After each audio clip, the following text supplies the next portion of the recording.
What the fuck is this piece of shit? Hey, let's talk about it. I'll spare you of any intro, who I am and whatnot, doesn't matter. I bought this. I really like the hardware. I used it for like 7 hours a day for the first 2 weeks, productivity-wise, but also gaming-wise. I really like the hardware, but I think it's just severely hindered by the software that's on it. And I think there's just a lot of very ground-level core UX mistakes that are missing from this. At some point, I was so frustrated I started recording these, and this turned into this video, so let's get in it. If someone knows someone, please link them this video. I don't want views. I want one view, and that is of the person who can fix this stuff. So let's go. Okay, so this is the incident that started it all. I was just trying to buy a game or look at a game. And then you get to the store page, you see this big image with a slider below it, with a thumbnail navigation that kind of indicates that there are multiple images to be slided at. And the first thing I notice is, okay, you click on images and it slides to them. So apparently there is some sliding.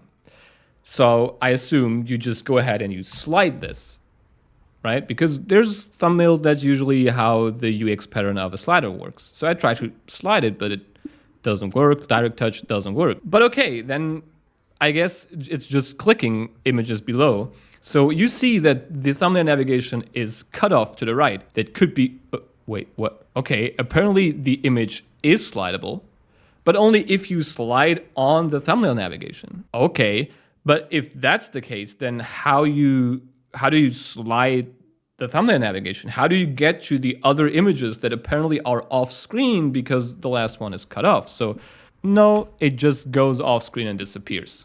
There's no way of knowing how many more images there are, how many you get a slide to come back. This is what started it all. Funny thing is, in every other way you can access this store page on the web or in the mobile app, it works correctly. You can just slide the image. For some reason, it doesn't here. For the first 2 days, I used the Quest 3 entirely with hand tracking because I was mainly doing immersed. Using the hand tracking and hand navigation was totally fine. I didn't use the controllers. So I used this menu a lot. This is one of your main key ways of interacting the system and navigating around the system. Then why is this so out of place? Not only does the background not match the background color of this, like the white does not match any other UI elements in the entire Quest UI, but also it's blurry.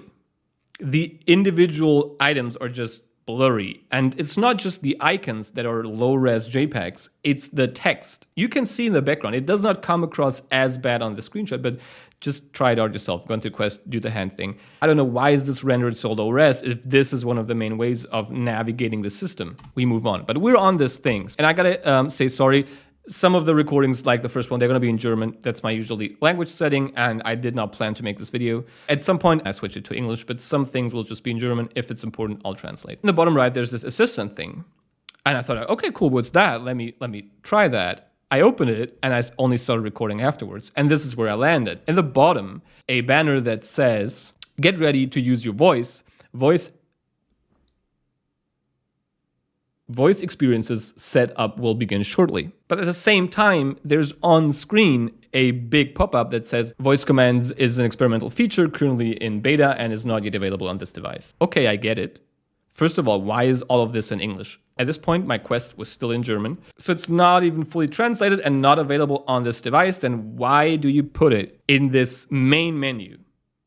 Then just put it somewhere in the experimental features tab in the settings. Why is this there if it's not working? I figured out you cannot direct touch this menu. Okay. But every other time you select this assistant thing, nothing happens. Just nothing happens anymore.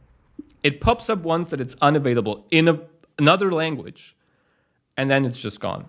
Here we are in the avatar creator. I was trying that one out, and there's this banner on top of the different items that you can select for your avatar. The title is in German, but the description that tells you how to use the teleport to teleport around your Quest home is in English. You can see the bottom 3 items are just blocked by this filter bar because the entire modal or banner up top is pushing everything down. I cannot even see the glasses that I'm supposed to select with these items. You have to dismiss this banner for it to pop back up again. But okay, again, nothing that major. We're starting slow. We'll get into, in my opinion, the bigger parts later on. The Quest 3 comes with a copy of Asgard's Wrath 2. So I did not do a lot of reading up front. And so I thought, hey, if a console is bundled with the game is going to be ready at launch of the console, right? And I wasn't the only one, apparently. I got a notification in the Quest app. I don't have a screenshot of that, unfortunately, that says now redeem your copy of Asgard's Wrath 2. I did this in the Quest app, and then I thought, okay, now let's go ahead and play it. First of all, it's not in your library.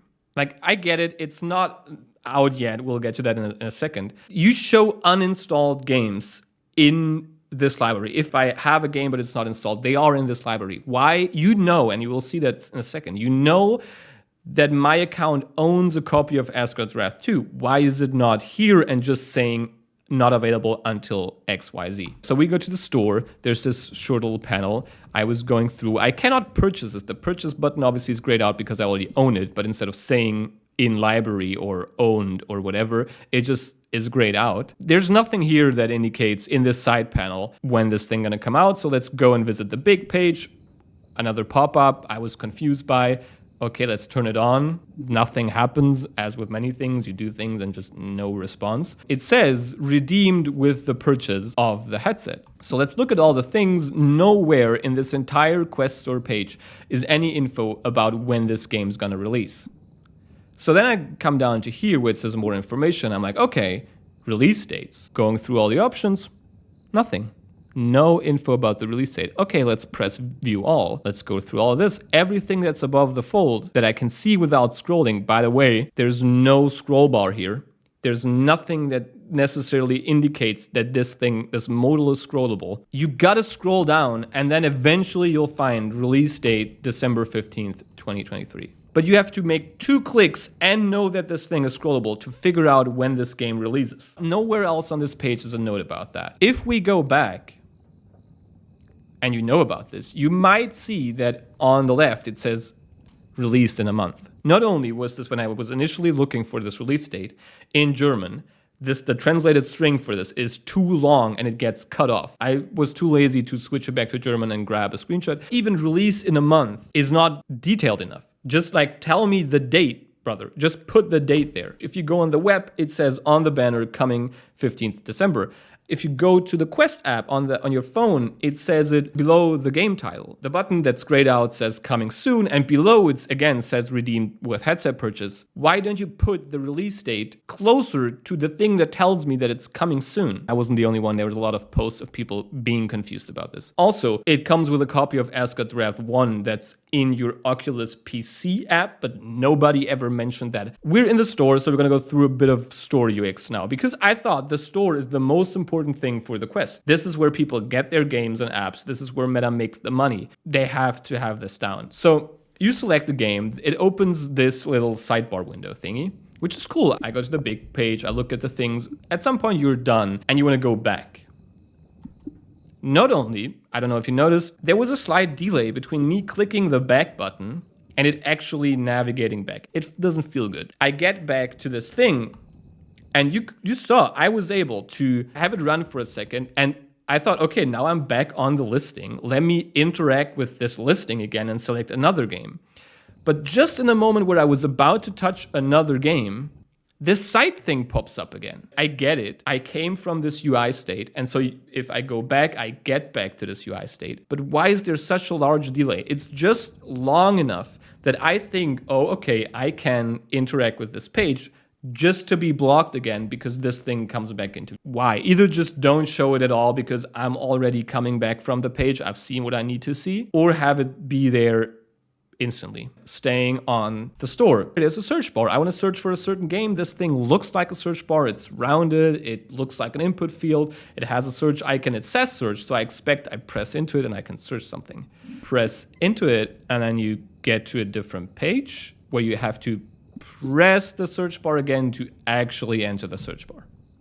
Why? On the topic of minor inconveniences, this is very special, but again, I found it just for a company of Meta size, I just found it irritating. I get an email. I was recently taking part in a playtest of an unreleased Quest game, so I got the invitation to the beta channel. So I got this email in German. It doesn't matter. It includes this link that opens the Quest app on your phone to accept the beta invite. So you press that, and it opened the Quest app. But in the Quest app, it opened a web view, it opened a browser, in-app browser window, and prompted me to log in. I am already logged in the Quest app. It knows who I am. It also knows who I am because it sent the invite to me. And don't get me started on login because there's only login with Facebook and Instagram. There's no continue with your Meta account that they force us all to switch from our Oculus accounts. If I log in with my Facebook account, it says, hey, sorry, this is your Facebook account. You have a Meta account associated with that Facebook account. You need to log out again and then log into this Meta account. And so just either logging me into the Meta account or just allowing me the option to click a button to then enter my password for that. Don't get me started on the login. Back at the store, I click the buy button. Checkout modal comes up. I'll pause here for a second. You'll see why. And there's an agree to the terms of service checkbox that you need to check before you can purchase the game. I want to go for it. I want to accept it just for it to disappear because an upsell banner pops in. I want to buy a game and you are trying to make me buy more games, but the buying more games thing has pushed the thing out of screen that was making me able to buy the game in the first place. And it does not look wrong. It does not look off, right? It looks perfectly cut off below my PayPal option. And so I see it as an arrow. I click it a couple times because I think, okay, you can toggle something. It just, nothing changes. I cannot click the buy button. I had to record this 3 times until I noticed what was going on. This window is scrollable. There's a slight scroll bar at the side. At least they put one in here. You can scroll this. You got to scroll down and then the checkout thing comes up. How this made it through any Q&A, I don't know. It's so baffling to me because it is a arbitrarily chosen height for the modal of the store in the first place, but also for the modal that overlays for the checkout. It's an arbitrary, almost arbitrary height for the upsell banner that pops in. And they managed to find the exact pixel value so that it looks perfectly cut off. Just make this modal 20 pixels higher. You don't have this problem. I gotta give them credit. When I tried to re-record this for better quality and in English, this wasn't an issue anymore. I don't know if it was just due to me switching to English. Again, I didn't bother switching back and checking again. There's no upsell banner anymore, and there's now a little arrow circle that indicates that there's might be something more down there, but okay, now this arrow is perfectly above the learn more link, but nobody kind of clicked this anyway. So at least they apparently noticed this, that nobody was checking out games and fix it. I think that's with the store for now. So let's move on to a couple of other things. But before I get into the other part that drove me crazy, I want to show one thing in general that I think is a big reason why a lot of navigating the Quest UI feels bad. There are no transition animations. It doesn't matter if you open the Quest library, it doesn't matter if you close it, if you switch to any other app. These just appear out of nowhere. One frame to the other, it doesn't matter if you minimize the window or if you close the window, they just appear and disappear from one frame to the other. Like even Google, as much as I find the material design not beautiful at all, they understood and made it a core principle that you need to have transition animations that show users where things are coming from and where things are going so that they know how to navigate this system. But these things just appear out of nowhere. Okay, now we are at the second part. We are currently seeing a very large influx of Quest 3 mixed reality videos. We see that they get millions of views, people like watching them, people like making them.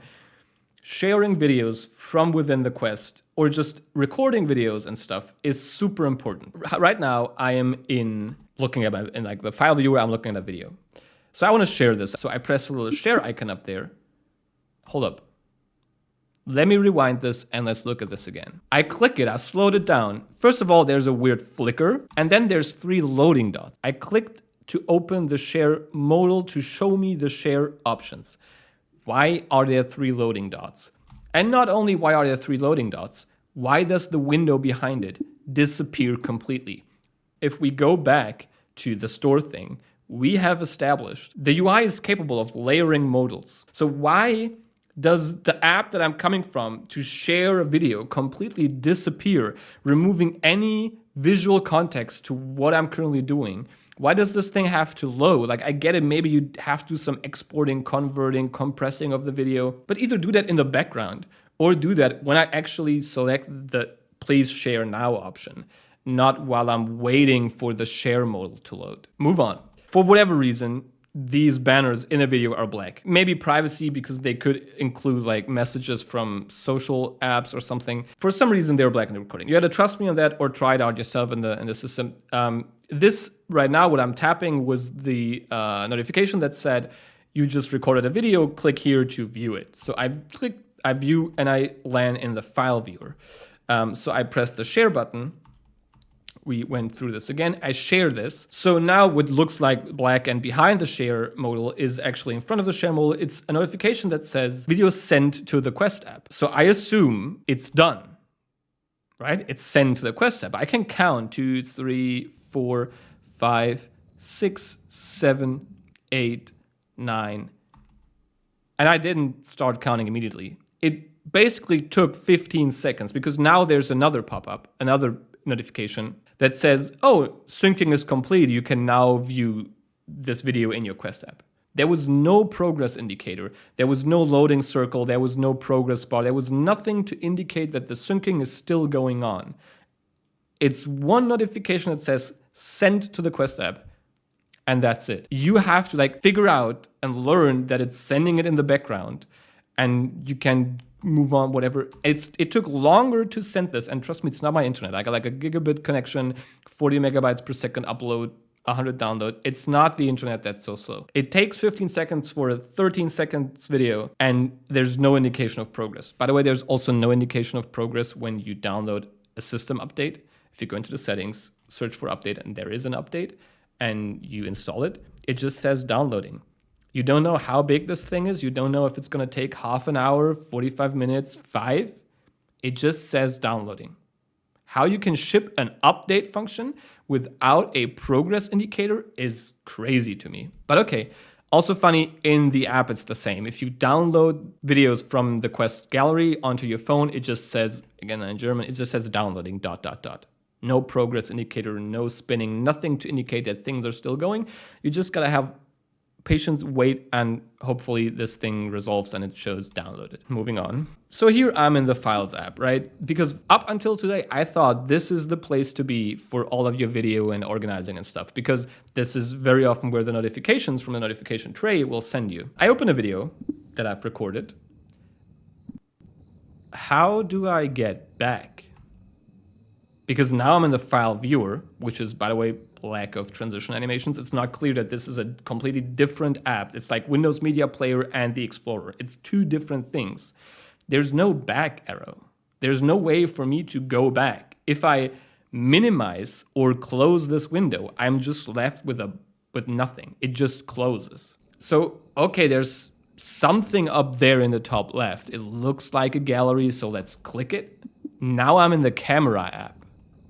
I came from the Files app, opened something, a video, used this thing what's supposed to maybe bring me back to where I came from, and I ended up in a third place without like this small camera thing up there and this weird, confusing taskbar at the bottom are the only ways for me to maybe figure out where I am. But if I don't know this, and now I'm in a completely different place. But if I open a video out of the camera app, look at that, there's a back button.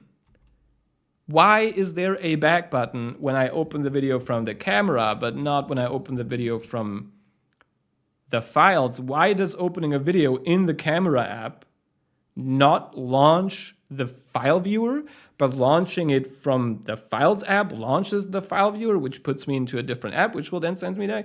What is going on? Generally, there's a lot of back things missing. We'll see that in a bit as well. So again, I'm back in my Files app because up until today, I thought this was the place to be. And I'm on most recent. These are my most recent videos. I'm just coming from recording a video. I've just finished recording a video with the Files app being open in the background. And you can see the most recent video is 16 seconds long. So I go to media and then struggle to get my way back, but you can already see now the most recent video is 19 seconds long, and the 16 seconds long is the second newest video. So the Files app does not auto refresh when there's a new media saved, which if we look at, for example, like iOS, this is the iOS gallery app, I take a screenshot, it immediately appears. And I have to give credit, The camera app does this. The camera app, from what I think I saw, does auto refresh, but the Files app doesn't. Why? And this is what I meant with the back things. Like, I'm in my notifications tray. First of all, they're cluttered. There are 2-hour-old notifications that I plugged in my Elite strap, and now I have extended battery. Why is this this should never be in here. This is information that is important when I plug it in, that I see it worked. But I don't need this any time ever in the future that I plugged in my Elite strap. And it's here 2 times. And so it's cluttered with all these things, and I want to get rid of these. So, by the way, there's no clear all option. I think every notification panel always should have a clear all option. I think they look like list tiles, so maybe they're swipeable with a swipe to delete, right?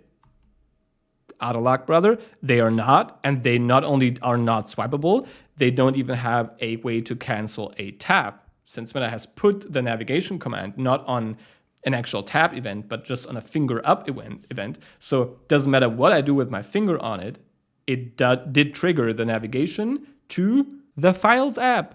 That's what I mean when I said, like, I thought the Files app was the place to be. It put me in the Files app after clicking the notification that comes up that you've recorded something, even though the camera app is the better app of both of these and the more fit one to view your recordings.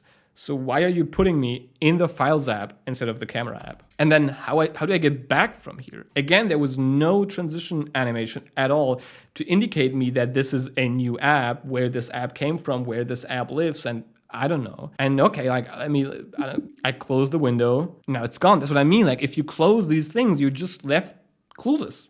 Without any direction, you got to figure out, okay, I came from a notifications tray, so I got to open that back up. So we're back at the share modal, but this has to do with the share modal. That's why I didn't put it earlier. It has to do with the hand tracking and clicking and pinching. Just watch me struggle. I want to close this window. You can see that when I am initiating the pinch, I am on the X. It's highlighting the X because I have, by the language of the UI, pressed the X button, but by releasing the pinch, the estimated pointing position has changed because now my hand is probably wider because my thumb and index finger have moved. And so now the pointer is off the X again. And again, Meta has not put this interaction on the press. They have put this on trigger release or something like pinch release. And so it doesn't close. And I'm giving my best. And it's just jumping, or even if I manage, like here, I'm 100% on the X when it's pressed and on the X when it's released. It's still not closing. Like, this has to improve for sure. Okay, we're back again at the share modal. Again, it's not necessarily about a share modal here. And I have now boosted the audio, and just listen to it.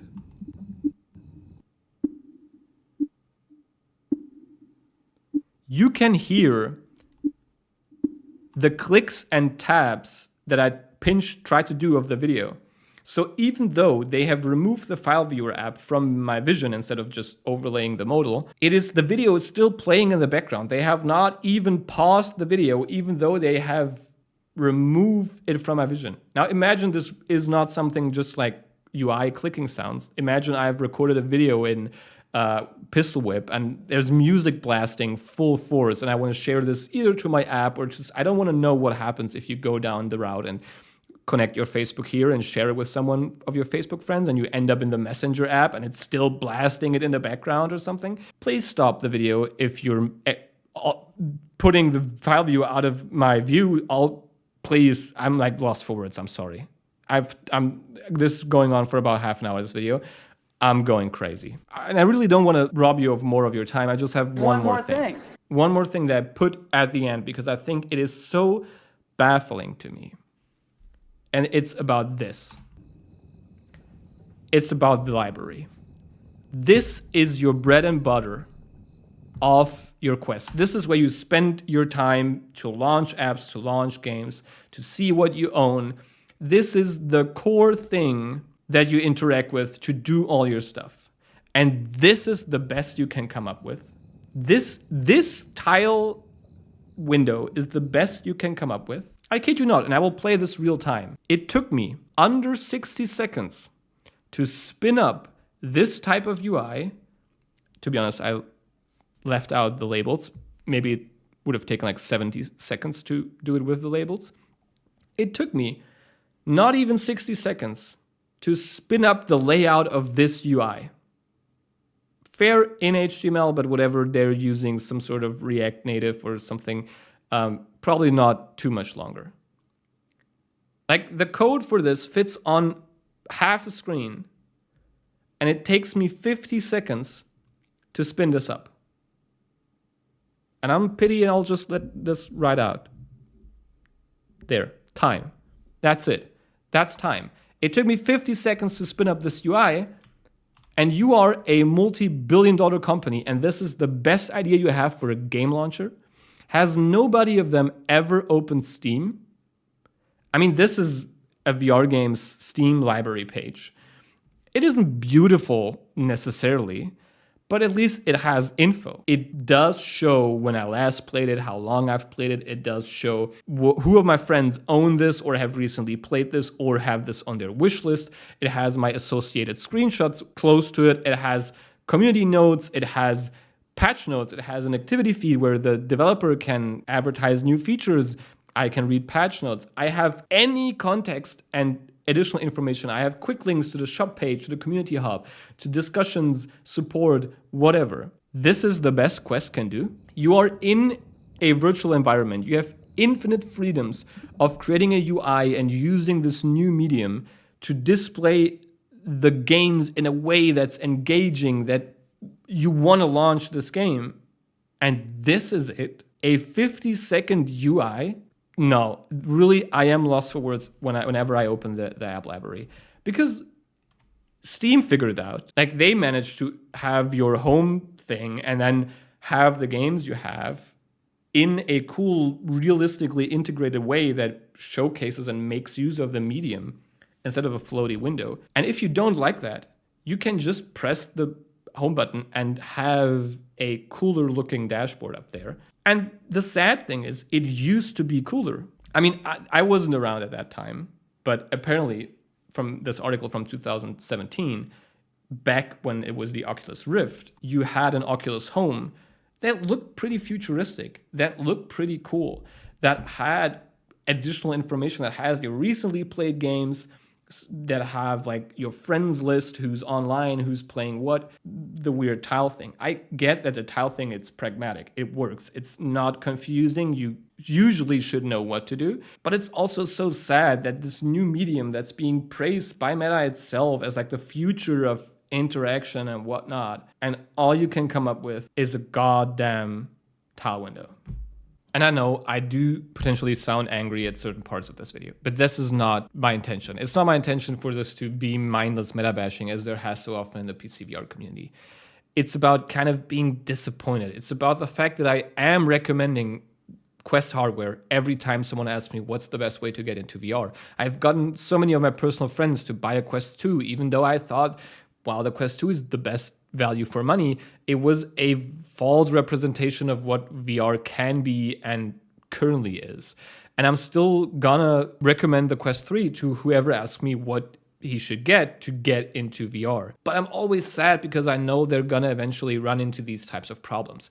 Because I know that this great device and this experience is hindered by lackluster software. And it's also why I didn't touch on what happens if you try to find a game with a friend, joining something with them, the whole social chat thing. I did not touch on the fact that there's so many other cool, innovative UI ideas you could do. Like, why do I have to have a floating bar in front of me that tells me the time if I could just turn my wrist and look at my watch? If I could have a virtual watch that has Apple Watch-like complications that show me how many of my friends are online, etc. I don't want to touch on all of this because I know the number one priority should be to get people familiar with the medium. And every new and innovative UI would lead to people being more confused and having to readjust to new things. That's why I focus so much on existing UI patterns, on things like notifications, on things like navigating a store, on things like navigating files or different apps and stuff like this, sharing things. These are UI patterns and UX patterns that people already are familiar with, even from other Meta products. And I don't understand why this system does them in the way that it does. it does feel like an afterthought. It feels like they made great hardware, and now we're like, shit, we gotta get something going so that people can actually launch all of these experiences.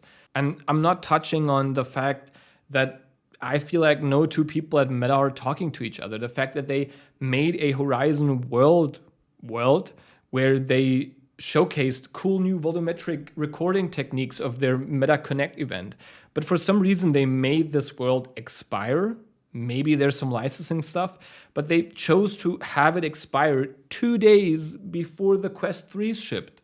So even if you are a new or existing customer and you decided to give Meta your money, they have decided to have this cool new thing that was marketed as the future of events and whatnot expire 2 days before the hardware that was advertised on that. I just can't.